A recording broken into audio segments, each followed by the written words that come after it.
Kapende di eloko yango bozelaki ye sango ya mokweke ya mbiji pona bino nyonso ba ressortissant sud ubangi bana ya gemena ya bino yango yo compagnie africaine d'aviation CAA na mokuse oyo mesana kopesa bilengi azongisi bavol na ville ya Gemena désormais bokobanda kozwa 2 fois par semaine veut dire lundi na jeudi bavol vers Kinshasa Gemena Kinshasa kasi bavol yango pe na avion bimpuka te kasi na Airbus A320 CAA elengi bangwaka boa elengi boa suka po moto eloba etumba nangwaka opika pende akosa te po bompikiliki boa nango pardon CAA 30 ans d'expérience mokoka na service ya peuple congolais mokili mona pendima les lois sopeli bana Gemena luxe ya mpepo pe savoir faire na ye na CAA mosala se mosala mardi elam na bota na bino merci pour oser bebosa na télévision na bino pona kolonel Folinga la journal ya peuple pour na peuple mbote na bino tout fongo la journal pour notre premier ministre Jean-Michel Samaya représentant qui président de la République Félix Antoine Tshisekedi Tshilombo na 4e semaine ya ba investisseur il y a G20 oyo babengi Compact with Africa 2023 oyo et Salema Kikuna na Berlin Allemagne na dination na pesiminoba détail. Natongo ya lundi 20 novembre 2023, Premier ministre Jean-Michel Sama Lukonde Kenge a komaki na Berlin pour na participer na kombo ya président de la République Félix Antoine Tshisekedi Tshilombo na sommet investissement ya G20 oyo e bengami conférence sur les pactes avec Africa 2023 sommet oyo ezali organisé na présidence ya G20 ezali kosalema epai ya chancelier allemand Olaf Scholz oyo azalaki marqué na adhésion ya RDC a komi 13e pays membre ya communauté oyo ya G20 et longo na Afrique na monaye ya circonstance Jean-Michel Sama Lukonde Kenge atalisi ke RDC andimi organisation oyo pe bango ba accordé RDC Avenir moko ya malonga boye candidature ya République démocratique du Congo na Compact with Africa yango ezalaki motivé na objectif stratégique liboso pour na ko permettre pe ko renforcer ba effort nyonso oyo esalemi na investissement pe amélioration ba cadre macroéconomique commercial pe financier ndenge atalisaki bosimba ke Jean-Michel Sama atalisi ke RDC aye une organisation oyo te lokola simple bénéficiaire kasi aye pe na apport na considérable na organisation en tant que pourvoyeur stratégique il y a des ressources nécessaires na développement de l'entreprise il y a espace Compact with Africa. Marie-Josée Ifoku, candidate na présidentielle le 20 décembre à Salaki Mokola lundi 20 novembre 2023 matinée politique et pour wapi après ça qui discours il y a programme na ye aza candidat numéro 9 Stéphane Skandi reportage.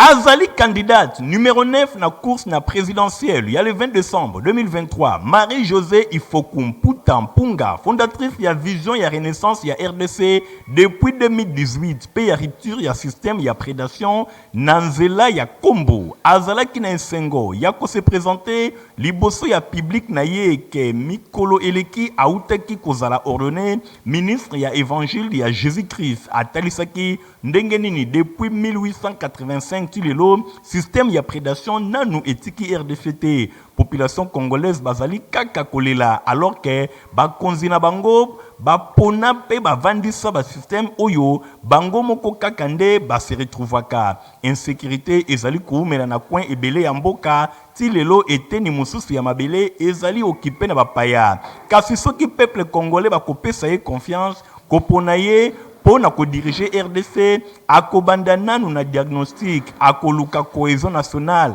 oyo ekotinda bana ya mboka bango moko basala buku likonzi ya constitution na modèle propre ba congolais ako changer système éducatif diplomatie ya RDC ekovanda kitoko pe misusu azali numéro 9 na présidentielle ya le 20 décembre 2023 à Sengi na Congo ba voter Marie-Josée Ifoku kozala numéro 9 ezali prophétique ezali na 9 mois nde mama akendaka kobota yepe alobi pasi ya kobota ekangi makasi 9 mois ekoki déjà ba congolais na ba congolaise bokende na ba urne ya senu le 20 décembre 2023 abota Congo ya sika vision ya renaissance na système ya rupture ya prédation na nzela ya Kombo.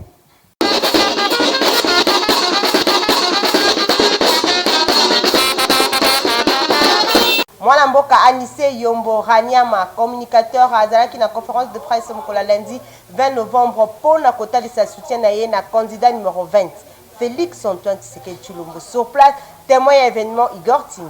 C'était la relation machiavélique. Nakadre pour soutenir chef de l'État Félix Antoine Tshisekedi Tshilombo pour le deuxième mandat des communicateurs Anissé Yombo Ranyama asangisaki bapandisango mokolo lundi 20 novembre na Pullman Hotel pour na kopesa bango point de vue na ye pour na Anissé Yombo Ranyama candidat numéro 20 Félix Antoine Tshisekedi Tshilombo nde azali candidat sérieux pe honnête na ba candidat nyonso pour na ye alobi mosala kitoko oyo asali etalisi amour na ye na mboka na tina wana asengi na bakongole nyonso ba voté numéro 20 Félix Antoine Tshisekedi Tshilombo le 20 décembre oyo ezali koya pour na ba raison ebele kati na yango tokoki kotanga kobongisa ekonomi ya mboka malgré guerre ya est na tina wana asengi na bakongole nyonso ba voté numéro 20 Félix Antoine Tshisekedi Tshilombo le 20 décembre ezali koya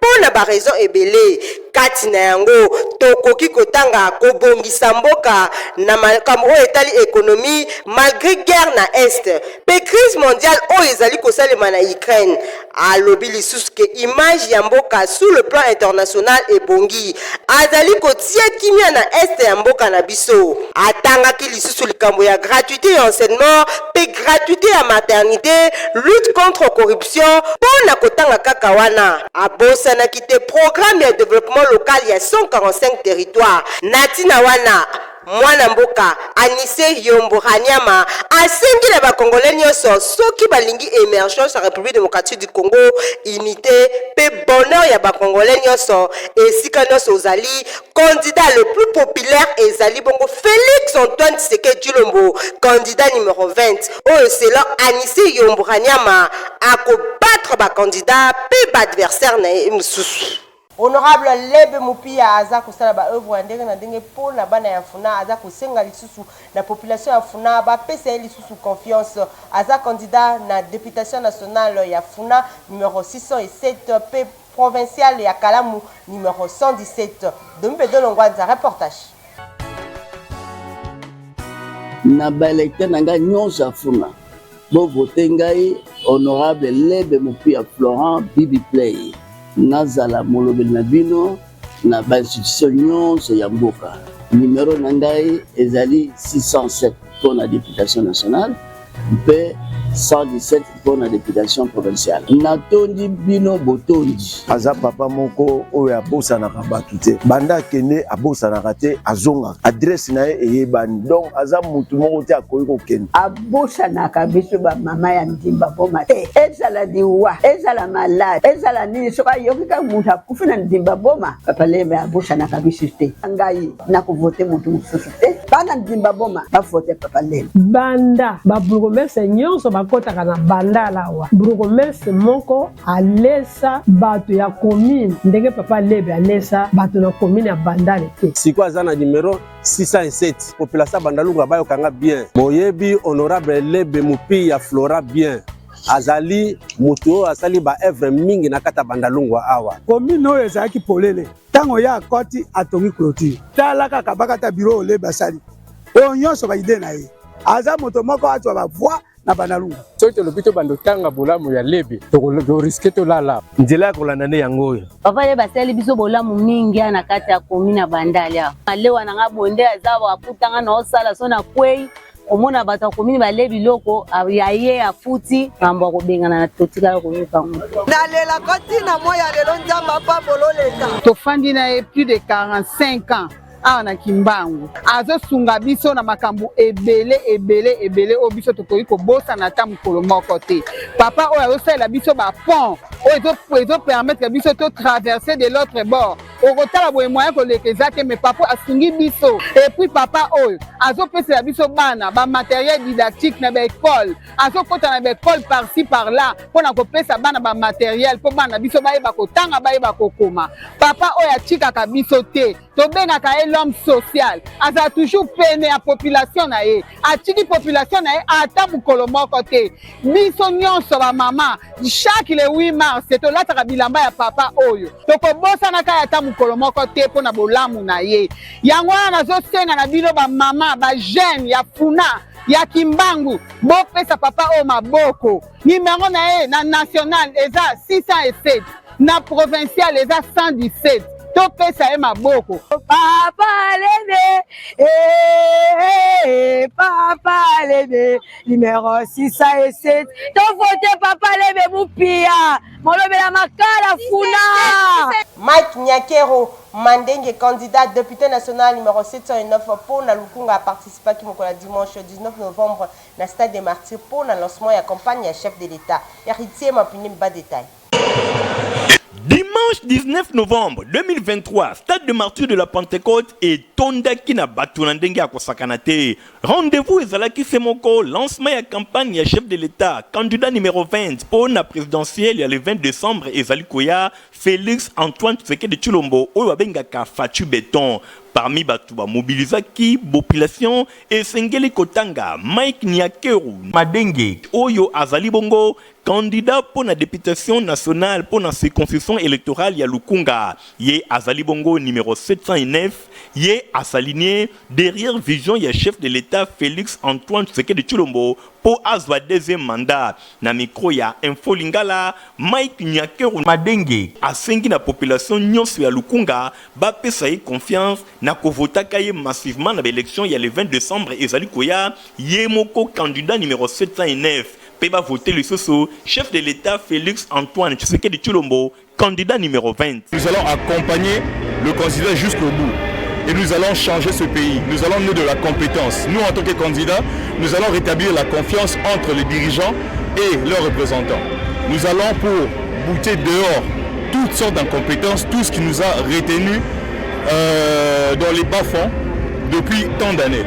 Nous savons que nous allons remporter ces élections et que nous irons à l'Assemblée nationale pour changer les choses, pour changer de paradigme, pour changer de discours, pour donner espoir aux Congolais. Bana nyonso ya Lukunga bayoki bosimba ke Mike Nyakeru Madenge azali bongo membre ya Autre Vision du Congo parti cher ya Maître Didé Boudimbu le génie blanc. Mike Nyakeru Madenge candidat numéro 709 pour na Lukunga. Bana nyonso ya Lukunga balobi ba pesi confiance pambate mutu na ye etondisami na ba ide kitoko.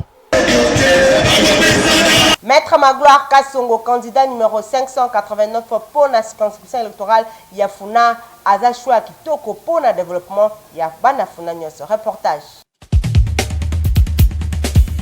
Et long des Ayabiso, 589 Maître Magloire Kassongo Wankenda. Bana Funa to poteyo to ponio to lingio papa Magaro. Na bilenge biso to ponio to poteyo to lingio papa Magaro.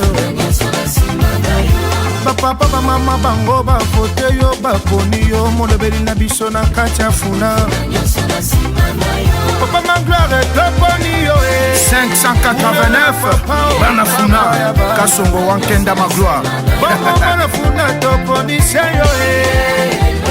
Notre choix, Maître Magloire Kassongo Wankenda Molobeli Bana Funa. La confiance du chef de l'État, Papa Didier Boudimbu, Yonde Yabiso.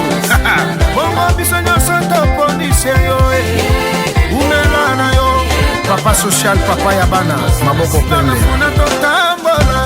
Tambola elongo na Magloire.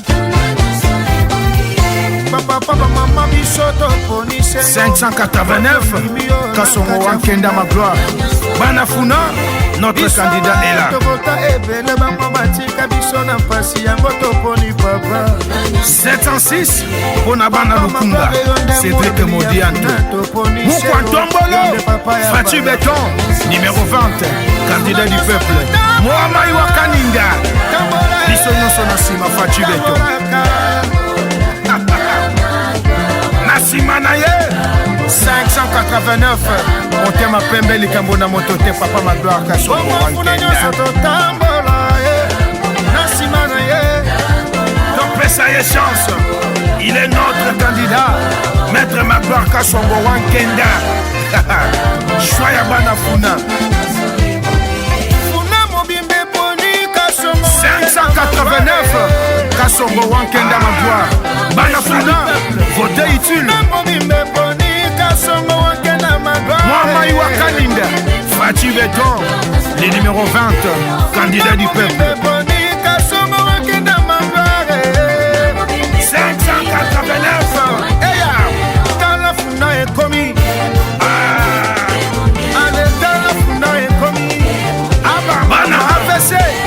autre vision du Congo Molobeli na biso Kalabasha courant et Sili aïe aïe aïe Molobeli ya funa monani aïe Magloire Kasongo wankenda Yende Molobeli ya funa epele numéro 5 8 9 Kasongo wankenda Magloire ekomi aïe aïe aïe ale dana funa ekomi awa Didier Boudimbu Wagangi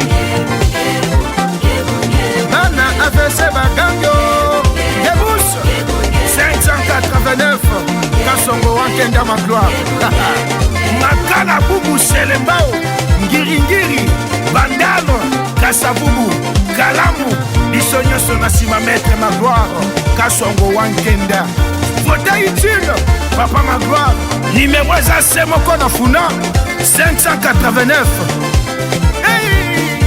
Fati Beton Gangi numéro 20 papa social aye papa Boboto vote ye 5 8 9 589 Kasongo wankenda Magloire Molobeli ya funa Namasom Soubouebaki, honorable Neron Bungumbungu, Fumwa Banga Moyo, candidat numéro 540 pour na Mwamba, P117 pour la députation provinciale ya Kisenso, à l'instant qui campagne électorale naïe, na complexe scolaire, Maman Pemba, héritier, Mapine Miladilan de Wazaki Soublat, na Conti Info Lingala.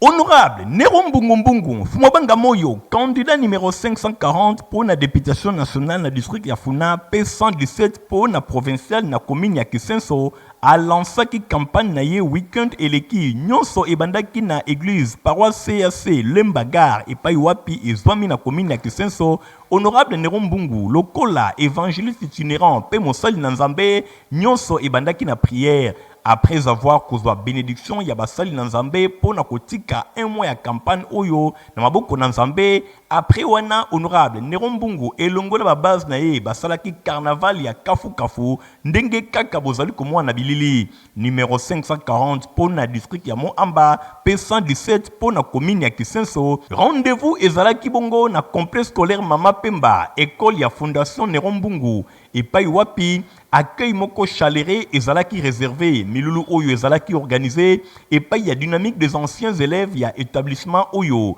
bosimba ke nyonso elekaki vraiment kitoko foule oyo ezalaki composé na ba anciens élèves pe ba finaliste ya complexe scolaire Mama Pemba nyonso ezalaki vraiment kitoko epai wapi bayambaki na ndenge ya kosakana te ndenge kaka bino moko bozali komona ayambamaki na foule ezalaki composé na ba finaliste pe ba anciens élèves ya complexe scolaire Mama Pemba elongo na ba papa ba mama pe ba jeune ya commune ya Kisenso. Fumwa Banga Moyo azalaki accompagné na molongani na ye Mama Régine Mbungu pe ensemble ya bureau politique na ye oyo ba lancé directement ba hostilité électorale na ngambu na bango préfet ya complexe scolaire Mama Pemba réduit elongo na coordonnateur ba manifestaki esengo na bango pe ba témoignaki gratitude vis-à-vis ya honorable Neron Mbungu pour na vision na ye ya construction ya almater oyo lelo bango ba format déjà plus de 3000 diplômés d'État Mobimba. Natina wana balansaki appel na soutien massif pour la double candidature ya honorable Neron Mbungu na députation nationale et pas wapi azali bongo numéro 540 pe na députation provinciale na commune ya Kisenso et pas wapi azali numéro 117. Na maloba na ye Fumwa Banga Moyo a remercié kinanu dynamique ya ba anciens élèves ya complexe scolaire Mama Pemba pour na accueil chaleureux oyo ba réservé la kié. bongo na sima a remercié ki ba papa ba mama elongo na bilenge nyonso ya commune ya Kisenso oyo ba se déplacer ki pour accompagner pe koyoka message na ye. Na occasion wana Triple Brassard a lancé un message de soutien à la candidature ya président de la République Félix Antoine Tshisekedi Tshilombo oyo azali candidat numéro 20 pour l'élection il y a le 20 décembre ezali koya. Pour na kosukisa honorable Nerombungu a présenté ba grande ligne ya projet na ye pour na mandat oyo ezali koya pe asengi na ba homme de Dieu nyonso elongo na population nyonso ya Muamba pe ya commune ya Kisenso ba sambela mingi pour na soutenir candidature na ye pe ba voter massivement le 20 décembre ezali koya.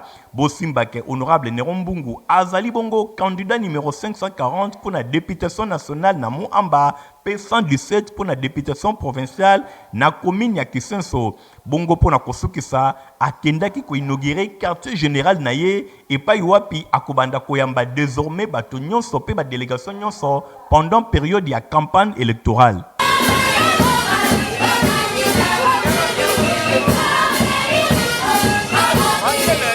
Mwanamboka Eric Mwambak, Aza candidat à la députation nationale numéro 950 pour la circonscription électorale ya Tchangu. Aza kosala ba œuvre ya ndenge na ndenge pour na bana ya Tchangu. Reportage de Mbedolongwanza.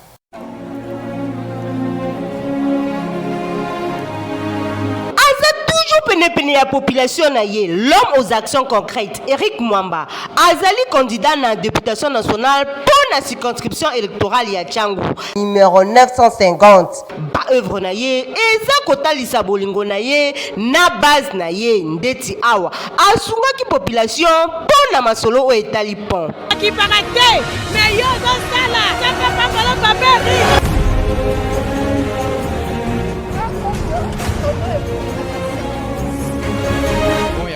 Mais to sérieusement pour ya tio parce que tio o e witanga mbo ya régie des eaux nde bando ko servira biso to benga mbo ya tio wende marché Fumukento ezalaki pe réhabilité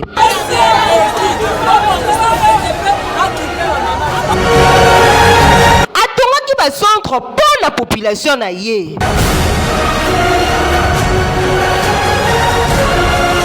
nyonso eza kolakisa pe kotalisake mwana mboka Eric Mwamba cadre na AVC aza vraiment na souci ya population na ye. Numéro 950 développement ya Tchangu na maboko na ye. Eric Mwamba candidat na députation nationale pour la circonscription électorale ya Tchangu mwana ya Tchangu ya solo et po wapi mutolo na ye bakunda. Bavol ya Kinshasa Gemena Kinshasa ici et bandi à travers Airbus A320 na premier vol na Wesalemaki kula na Gemena Kitoko na 10 nations na pesipino ba détail. 15h50 nde ezalaki Air Oyo Airbus A320 ya compagnie africaine d'aviation CAA na bokuse et kitaki pona mbala liboso na aéroport national ya Gemena depuis bakangaka escale Oyo na 2016 na pied d'avion tomonaki maire ya Gemena Jacob Luba ya Mbuka Oyo asaluaki commandant à bord Lick Scripsens na ba membre nyonso ya équipage avant amema bango po ba saluer ba chef coutumier ya ville ya Gemena pe bato ya nzinga Oyo ba entouraki président national ya association socio-culturelle Ngambe Bouclier Mbaka Emmanuel Ngbali Gaza Oyo ba bundi makasi elongo na ba autorité provinciale ya Sidubangi na fête ya Sidubangi pona ko convaincre hiérarchie ya CAA po bandima ko servir ligne aérienne Oyo kitoko. Merci à la hiérarchie de la CAA qui finalement a accepté de répondre positivement à notre démarche. Nous remercions les ministres des Transports et de la Communication qui ont mis en compte. Nous remercions également et nous remercions toute la population qui nous a soutenus. Toute la population qui nous a soutenus pour cette démarche. Ambiance ezalaki total na aéroport ya Gemena population bayaki ebele Oyo babinaki na rythme ya groupe folklorique Gazawili. Elandisamaki na visite ya avion na kati epai ya ba chef coutumier pour na rendre compte ya confort pe capacité d'accueil nango pour na premier vol Oyo bondi melangake CAA azalaki na 123 passagers na arrivé pe 92 na départ ya Gemena oyo ezali penza motif ya fierté pour na chef ya escale Monsieur Longondo GG. À la joie pour la journée d'aujourd'hui puisque mon patron m'a honoré. Je suis en train de rassurer la population que nous sommes là. Donc on a organisé 2 vols par semaine. Je sais que si plus on va augmenter le trafic, nous allons aussi modifier. On va ajouter encore un autre. Voilà la seule promesse que moi je paie, que nous sommes avec vous et nous allons desservir la contrée du sud du Bas.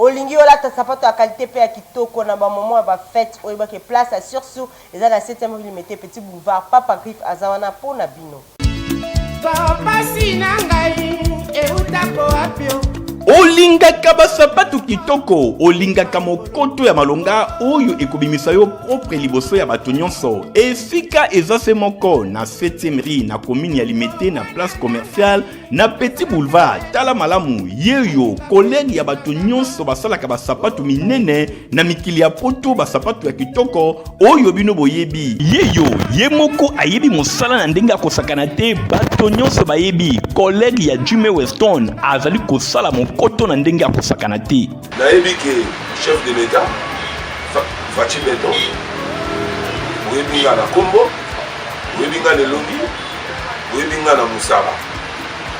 Moi je pense que c'est déjà quelque chose de bon. Puis oyebi batezaki na Limité toki na premier ministre muzalaka na yo na musée oyo kota palais du peuple obenga ngai tokutana mais ti lelo ka ba blocage. Mais on a même un ministre là, ministre de la culture Azali, ministre de l'industrie Azali, ministre de la PMI Azali, PMR. Mais pourquoi tu es au Tchanga Maboko, on a diminué le taux de chômage? Pour nous les hommes, par contre, on n'a pas Patrice pour diminuer le taux pour encadrer jeunesse, pour transformer Bango, si on a dit ça la sapate.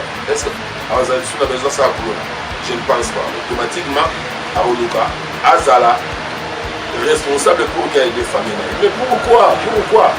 Nasa été dit pourquoi? Dans ce cas-là, on a fait dans la Gentini Mobila.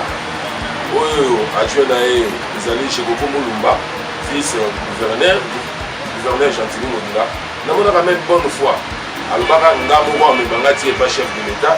Il a fait mon compte au Bonaïli qui m'a politique, moi, ma caméra. Mais il fait qu'il bonne foi. Autorité nous suspect bazar. Moi je pense que nous ça la effort et ça devoir dans nous on va devoir dans la salle sur le thème de la 7e rue place commerciale na Petit Boulevard place partie soit na peu monsieur on a ambassade d'Ador à Kekele pour nous dans la présence de la salle dans un bien organisé dans ça le candidat nous sous boyo et go sénat l'état le but de soutenir yo yango na bimisi mais il faut soutenir un gars. Bon, je comprends. Tant que les clients sont contre Dakar, papa Driss Mawal, on va dire son maman. On va soutenir Rio. Il faut Simba Science. Maintenant, dans Simba Science, on a vu la matin. Donc, je suis Ria Awa. Aux ala au la fête, au dia batunion sur la fête, là t'as la pièce à Awa. Aux ala au mariage, là t'as Awa. Aux ala sapat, tu as mon nez, le colocol à il. Il y a un ordinaire comme un roi et mort. De Kokao. Aux ala au le roi est mort. On dit comme un bolide, le col à il. Il y a un ensemble. Dans sa réparation, dans sa fabrication. Donc, na yebi musala comme il se doit. Ota qui battait ça.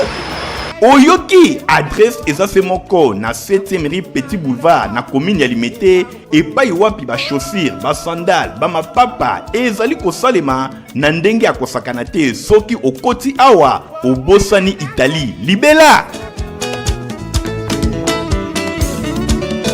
Potopota malonga pona bala na bino eza protiva pe yo pe mukolo okoki na okomela yango reportage.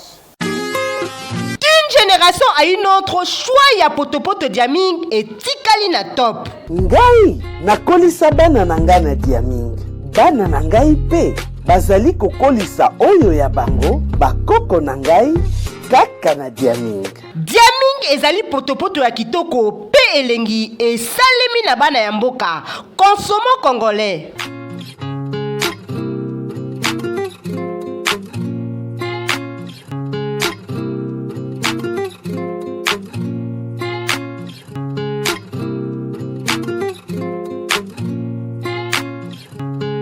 Diaming ezali repas complet, protéines, vitamines, énergie. Et ça possible que bana na bino ba kola na intelligence pe bo kolongono na nzoto lokola libota ya ngalfa oyo bazali kolia Diaming. To fidéliser mabota na bana na biso na Diaming lia otonda d'une génération à une autre.